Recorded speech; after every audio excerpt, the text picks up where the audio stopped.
কেলেণ্ডাৰৰ বুকুত সলনি হ'ল এটা বছৰ, সলনি হ'ল চন আৰু তাৰিখ। সময় চিৰগতিশীল, চিৰপ্ৰবাহমান। সময়ৰ গতিক ৰোধ কৰাৰ শক্তি কোনো মানুহৰে নাই। কালি যি সময় আছিল আজি আৰু নাই। আজিৰ সময়খিনিও কালিলৈ নাপাওঁ ঘূৰাই। চকুৰ পলকতে যেন 2025 বৰ্ষই আমাৰ পৰা মেলানি মাগিলে আৰু আগমন হ'ল 2026 বৰ্ষৰ।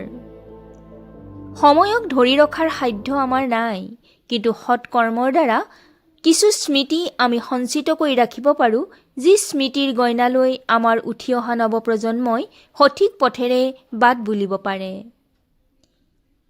খন্তেকীয়া জীৱনত মানুহৰ কৰিবলগীয়া বহুত কামেই থাকে, কিন্তু সময়ৰ কাম সময়ত নকৰাৰ বাবে হয়তো আমি বহুত ক্ষেত্ৰত সফল হ'ব পৰা নাই।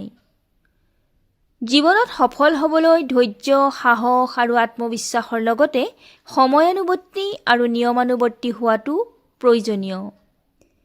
বনফুলৰ কবি যতীন্দ্ৰনাথ দুৱৰাদেৱে তেখেতৰ কবিতাৰ দ্বাৰা আমাক কৈছে, গোটোৱা গোলাপ কলি সময় থাকোঁতে সখী জীৱনৰ সোঁত বলি যায়।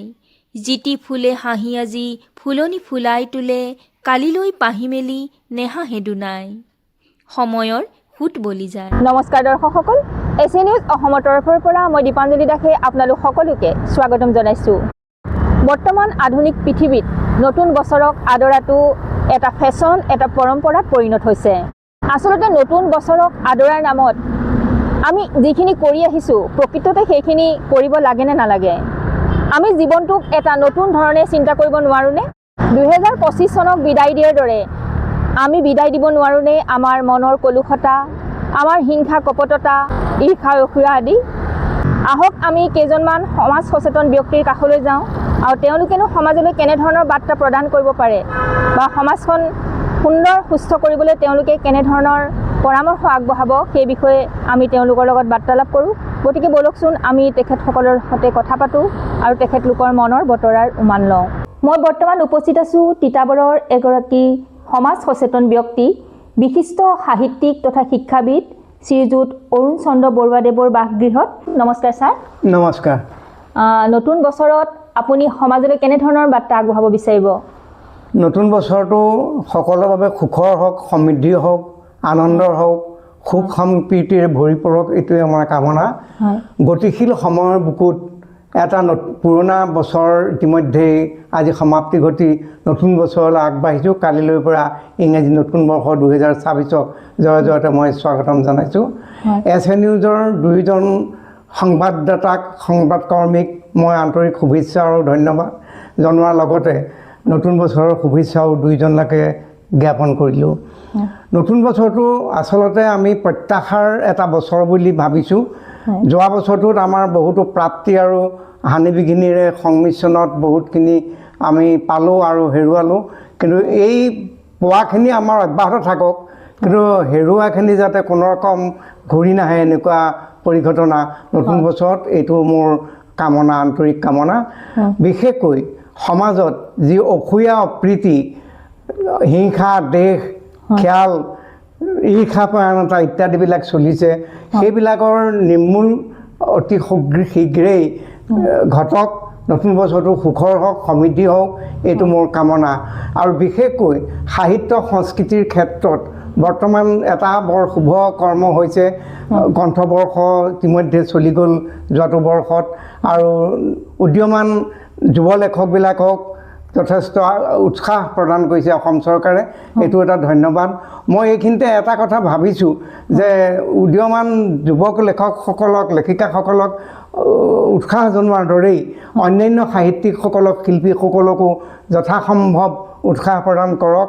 আৰু বিশেষকৈ মই এটা কথা অনুভৱ কৰিছোঁ যে যিসকল বয়োজ্যেষ্ঠ জ্যেষ্ঠ নাগৰিক, যিসকল জ্যেষ্ঠ নাগৰিকে এইটো অৱসৰৰ পিছত সময়বিলাক সাহিত্য সংস্কৃতিৰ সেৱাৰে অতিবাহিত কৰিবলৈ লৈছে, সেই জ্যেষ্ঠ নাগৰিকসকলকো অসম চৰকাৰে যেন বা ভাৰত চৰকাৰেও উৎসাহিত কৰে, এইটো মোৰ দৃঢ় কামনা।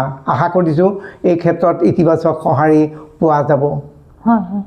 লগতে মই ভাবিছোঁ যে তিতাবৰৰ ক্ষেত্ৰতো মই কৈছোঁ, তিতাবৰ এতিয়া যথেষ্ট সাহিত্য সংস্কৃতিৰ পৰিৱেশেৰে বিধৌত হৈছে আজি তিতাবৰত পুৰণা তিতাবৰ সাহিত্য সভাৰ লগতেই ইতিমধ্যে কেইবাখনো নতুন শাখা গঠন হৈছে সাহিত্য সংস্কৃতিৰ অনেক ভগ্নী সংগঠনৰ সৃষ্টি হৈছে মই এইখিনিকেই নতুন বছৰ সকলোৰে সুখৰ হওক সমৃদ্ধি হওক এইটোকে কামনা কৰিলোঁ আৰু ৰাজনৈতিক সমাজনীতিক অন্ধবিশ্বাস দূৰীকৰণ ইত্যাদিবিলাকত নাগৰিকসকল সমাজ সচেতন ব্যক্তিসকল যেন সদা জাগ্ৰত হৈ থাকে এইটো মোৰ কামনা হয় হয় বহুত বহুত ধন্যবাদ ছাৰ ধন্যবাদ মই বৰ্তমান উপস্থিত আছোঁ তিতাবৰ জালুকনীৰ বিশিষ্ট লেখিকা তথা লেখিকা সমাৰোহ সমিতিৰ পৰম হিতৈষী সদস্য আৰু অৱসৰপ্ৰাপ্ত প্ৰধান শিক্ষয়িত্ৰী শ্ৰীযুতা কৰুণা বৰা বাইদেউৰ বাকীৰত এয়া তেখেতৰ পৰাও আমি মতামত লওঁছোঁ নহওক নমস্কাৰ বাইদেউ নমস্কাৰ নতুন বছৰ সমাগত এই নতুন বছৰত আপুনি সমাজলৈ কেনেধৰণৰ বাৰ্তা আগবঢ়াব আগন্তুক নতুন বছৰ 2026 সকলোলৈকে মোৰ অভিনন্দন থাকিল শুভকামনা থাকিল নতুন বছৰটো যাতে মানুহে পুৰণাৰ যিবোৰ স্মৃতি সেইবোৰ পাহৰি নতুনকৈ নতুনক আদৰাৰ উৎসাহ যোগাব লাগে আৰু সমাজখনক যাতে সুস্থিৰ আৰু সবল কৰি শান্তি সম্প্ৰীতিৰে থাকিব পাৰি তাৰেই কামনা কৰিছোঁ হয় হয় ধন্যবাদ এয়া মই লগ পাইছোঁ অসম আৰক্ষী অনাতাঁৰ কেন্দ্ৰৰ উপ আৰক্ষী বিষয়া জীৱন বৰাদেৱক আহকচোন আমি তেখেতৰ পৰাও কিছু কথা জানো নমস্কাৰ ছাৰ নমস্কাৰ নতুন বছৰ সমাগত নতুন বছৰত আপুনি সমাজলৈ কেনেধৰণৰ বাৰ্তা আগবঢ়াব বিচাৰিব নতুন বছৰৰ মই সমাজৰ কাৰণে প্ৰথমতেই সকলোকে মোৰ আন্তৰিক হিয়া ভৰা শুভেচ্ছা জ্ঞাপন কৰিছোঁ আগন্তুক নৱবৰ্ষত 2026 চনত আজি আমাৰ সমাজখনত যাতে উশৃংখল বিশৃংখল হোৱা এই সমাজখনে যাতে সুনাম কঢ়িয়াই আনিব পাৰে আজিৰ যুগত যুৱ প্ৰজন্ম আজিকালি প্ৰায় দেখা যায় তেওঁলোক বৰ উশৃংখল হয় গতিকে তেওঁলোকো যাতে এই নৱবৰ্ষতে নতুন শিক্ষা দীক্ষা লৈ যাতে ভৱিষ্যতে তেওঁলোকক নিজকে গঢ়ি তুলিব পাৰে আৰু প্ৰত্যেকজন ব্যক্তিয়ে ডাঙৰে সৰুৱে ডাঙৰক সন্মান জনাব পাৰে আৰু সমাজখন যাতে সুশৃংখলিতভাৱে চলে সেয়ে মই সকলোকে আহ্বান জনাই আৰু লগতে আগন্তুক 2026 বৰ্ষৰ শুভকামনাৰে মোৰ এই কথা ৰাইজৰ কাৰণে প্ৰেৰণ কৰিছোঁ ধন্যবাদ হয় হয় ধন্যবাদ প্ৰিয় দৰ্শক মই বৰ্তমান উপস্থিত আছোঁ এগৰাকী সমাজ সচেতন নাৰী তথা প্ৰাক্তন প্ৰধান শিক্ষয়িত্ৰী বিশিষ্ট লেখিকা সমাজসেৱিকা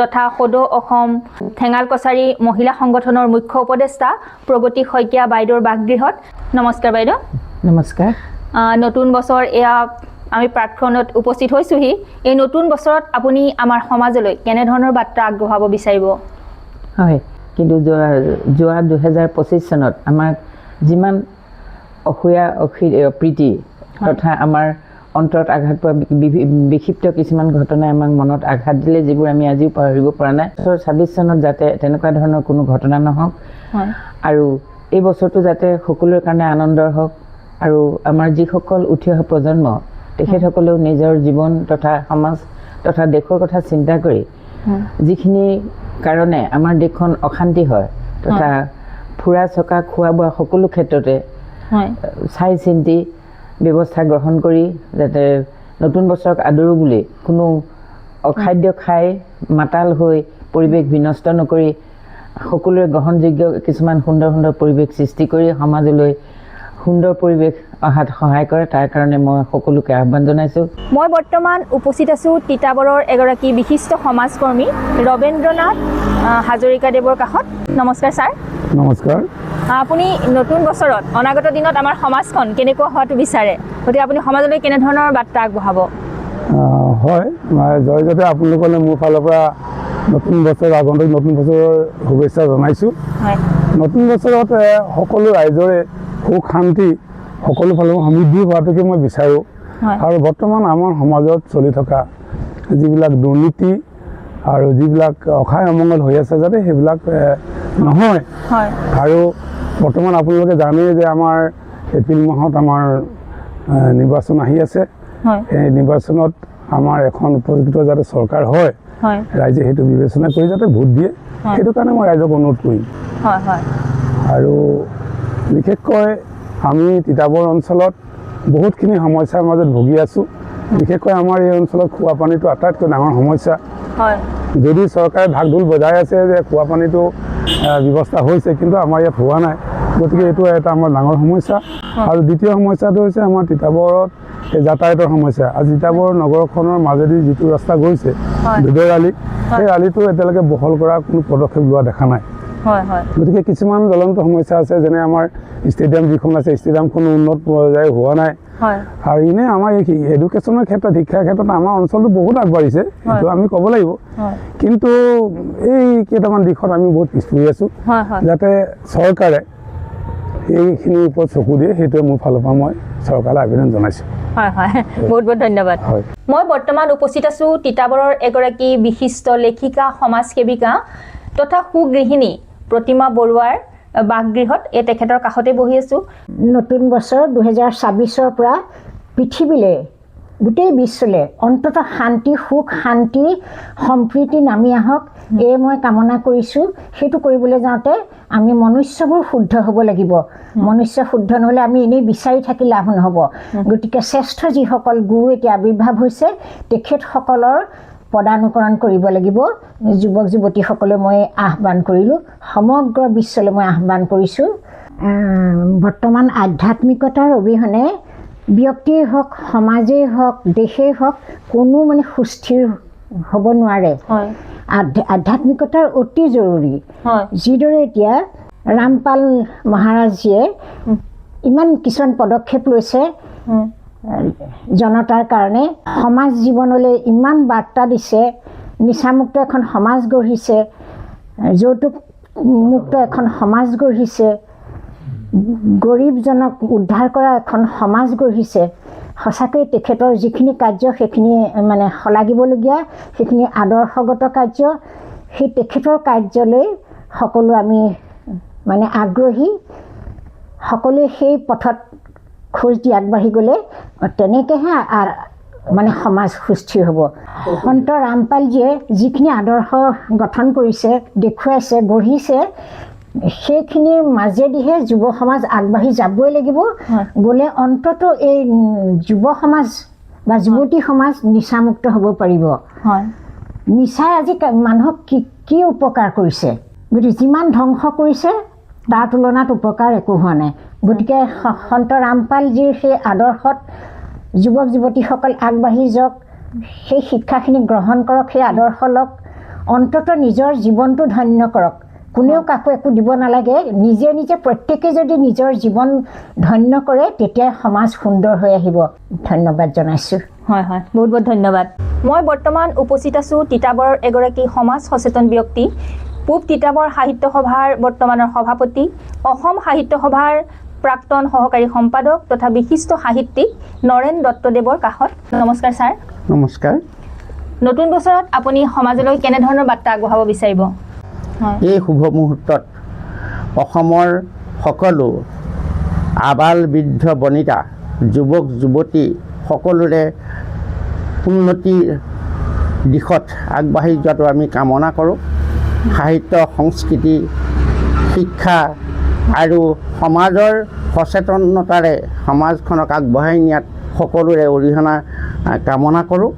আৰু ইতিমধ্যে আমি এৰি অহা বছৰটোত বহুত ঘাট প্ৰতিঘাতৰ মাজেৰে আমি বহুজনক বৰেণ্য ব্যক্তিক হেৰুৱালোঁ আৰু বহুজন বৰেণ্য ব্যক্তিক আমি সমাজে সৃষ্টিও কৰিলে। গতিকে বিশেষকৈ জুবিন গাৰ্গৰ দৰে ব্যক্তিক হেৰুৱাই আমি মৰ্মাহত। আৰু বৰ্তমান দেশখনত, আমাৰ ৰাজ্যখনত যি চলি আছে, বিভিন্ন ঠাইত বিভিন্ন দিশত উন্নতি হোৱাও আমি দেখিছোঁ, বিভিন্ন দিশত সংঘাত হোৱাও দেখিছোঁ। আমি আশা ৰাখিম যিখিনি ৰাইজে বিচাৰে, যিখিনি জনসাধাৰণে বিচাৰে, সেইখিনি চৰকাৰে অনুধাৱন কৰিব লাগে আৰু চৰকাৰে সেইমতে কাম কৰিব লাগে। আৰু চৰকাৰে যিখিনি অনুষ্ঠান প্ৰতিষ্ঠান, ৰাস্তা ঘাট নিৰ্মাণ কৰিছে, সেইখিনি সঁচাই ক'ব লাগিব সুন্দৰ হৈছে আৰু সেইখিনিক আমি কামনা কৰোঁ। লগে লগেই সমাজখনকো, এখন সমাজ, উচ্ছৃংখল সমাজ এখনক আমি আশা নকৰোঁ। বৰ্তমান কাৰ্বি আংলঙৰ যি পৰিস্থিতি সেই পৰিস্থিতি আমি আশা নকৰোঁ। ঠিক তেনেকৈ বিভিন্ন জাতি বিভিন্ন জনগোষ্ঠীৰ মাজত যি সংঘাত আহি যায় সেই সংঘাতো আমি কামনা নকৰোঁ। আমি অসমৰ অসমীয়া হিচাপে অসমৰ অসমীয়াই নহয় অসমৰ লগতে আমি 7 ভনী একেলগে থাকি আমাৰ এই উত্তৰ পূৰ্বাঞ্চলক যদি আমি আগবঢ়াই নিব পাৰোঁ সেয়া আমি কামনা কৰোঁ আৰু সকলোৰে সুস্বাস্থ্য আৰু দীৰ্ঘায়ু কামনা কৰিছোঁ। সকলোৰে উজ্জ্বল ভৱিষ্যত মই কামনা কৰিছোঁ। হয় হয়, বহুত বহুত ধন্যবাদ। প্ৰিয় দৰ্শক, মই আৰু এগৰাকী সমাজকৰ্মীৰ ওচৰত ইয়াত থিয় হৈ আছোঁ। তেখেত হৈছে তিতাবৰৰ বিশিষ্ট সমাজকৰ্মী ইন্দ্ৰেশ্বৰ নাথদেৱ। আহকচোন আমি তেখেতৰ পৰাও কিছু কথা জানো। নমস্কাৰ ছাৰ। নমস্কাৰ। নতুন বছৰত আপুনি আমাৰ অনাগত দিনত সমাজখন কেনে হোৱাটো বিচাৰে, সমাজলৈ আপুনি কেনেধৰণৰ বাৰ্তা আগবঢ়াব? তাৰপিছত জয়তে মই আপোনালোকৰ চেনেলৰ তথা সমগ্ৰ পৰিয়াললৈ মই আন্তৰিক ধন্যবাদ জ্ঞাপন কৰিছোঁ। সমাজখনৰ কথাটো বৰ্তমান যুৱ প্ৰজন্মৰ ওপৰতে ভৱিষ্যতটো নিৰ্ভৰ কৰে, কিন্তু বৰ্তমান আমি কিছু কিছু ক্ষেত্ৰত যুৱ উচ্ছৃংখলতা দেখিবলৈ পোৱা গৈছে। গতিকে আমি যুৱ শক্তিটো যাতে সৎ পথলৈ আনি তেখেতসকলৰ যোগেদি এখন আমি সমাজ গঢ়িব পাৰোঁ, তাৰ কাৰণে কিছু আধ্যাত্মিক জ্ঞানৰ ব্যৱস্থা কৰাৰ প্ৰয়োজনীয়তা আহি পৰিছে। নহ'লে এই উচ্ছৃংখলতাই এদিন অসমৰ ভাষা সংস্কৃতি সকলো এটা বিঘিনি আহিব বুলি মই অনুভৱ কৰিছোঁ। সেইকাৰণে সমাজখন সুস্থ সবল কৰিবৰ কাৰণে কিছু কিছু ক্ষেত্ৰত ধৰ্মীয় প্ৰভাৱো থাকে। সেই হেতুকে মই ভাবিছোঁ আমাৰ গ্ৰাম্য অঞ্চলত নামঘৰসমূহত যদি কিছু আধ্যাত্মিক জ্ঞানৰ ব্যৱস্থা কৰা হয়, যেনেকৈ ভাগৱত পৰ্যালোচনা তেনেকুৱা বিভিন্ন ধৰ্মীয় গ্ৰন্থ বা যোগা বিভিন্ন ধৰণৰ দিশ আছে, সেইখিনিত যুৱ শক্তিটোক একত্ৰিত কৰি তেখেতসকলক যদি আমি ৰাজহুৱাভাৱেই হওক বা চৰকাৰী যোগেদিয়েই হওক কিবা ধৰ্মীয় শিক্ষা দিব পৰা যায়, তেতিয়াহ'লে আমাৰ আগন্তুক দিনত এখন সুন্দৰ অসম তথা সুন্দৰ সমাজ গঢ় দিয়াত সহায়ক হ'ব বুলি ভাবিছোঁ। লগতে আমাৰ তিতাবৰখন হ'ল ৰাজ্যখনৰ ভিতৰতে এটা সীমামূৰীয়া অঞ্চল। ইয়াত আমাৰ মাজে সময়ে নাগালেণ্ড আৰু অসমৰ মাজত যথেষ্টখিনি সংঘাত সৃষ্টি হৈ আহিছে। গতিকে মই আগন্তুক নৱবৰ্ষত এই সংঘাতৰ পৰা যাতে চৰকাৰখনে আমাৰ তিতাবৰ অঞ্চলবাসীক সুৰক্ষিত কৰি ৰাখে তাৰ বাবে মই কামনা কৰিছোঁ। আগন্তুক নৱবৰ্ষত যাতে চৰকাৰে সুপৰিকল্পিতভাৱে নতুন নতুন আঁচনি আনি আমাৰ যুৱ সমাজ তথা নিবনুৱাসকলক সংস্থাপনৰ দিহা কৰি বহিৰাজ্যলৈ নোযোৱাকৈ ইয়াতে যাতে মাক দেউতাকক চোৱা চিতা কৰি পৰিয়ালৰ লগত থাকি তেখেতসকলে উন্নতি কৰিব পাৰে, তাৰ কাৰণে মই এই আগন্তুক বৰ্ষত নৱবৰ্ষত চৰকাৰে যাতে নিবনুৱাসকলৰ প্ৰতি কিবা ব্যৱস্থা কৰে তাৰ কাৰণে মই অনুৰোধ জনাইছোঁ। বহুত বহুত ধন্যবাদ। ঠিক আছে, ধন্যবাদ।